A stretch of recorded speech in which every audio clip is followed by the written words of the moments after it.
বন্ধুরা, আজ আসুন আমরা বি অ্যাক্টিভের ফার্মটা একটু ঘুরে দেখি। ফার্মে ঢুকতেই রয়েছে একটা সবজির বাগান। দৈনন্দিন সবজি আমরা এখান থেকেই সংগ্রহ করি।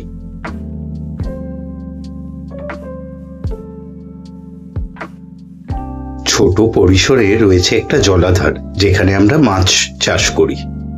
আর এখানে আছে ছোট ছোট শিঙি মাছের বাচ্চা।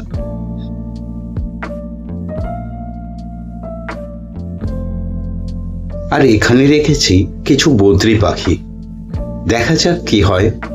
এছাড়াও আছে আমাদের কিছু ছোট মুরগি সদস্য। আর এখানে তৈরি করা আছে ছাগলের মাচা, ছাগলের ঘর। এখানে কমপক্ষে 30টা ছাগল থাকতে পারে। দেখুন, সুন্দর ড্রেনেজ ব্যবস্থা করে ছাগলগুলো রাখার সুব্যবস্থা রয়েছে। এছাড়া আমরা করি মৌমাছি পালন।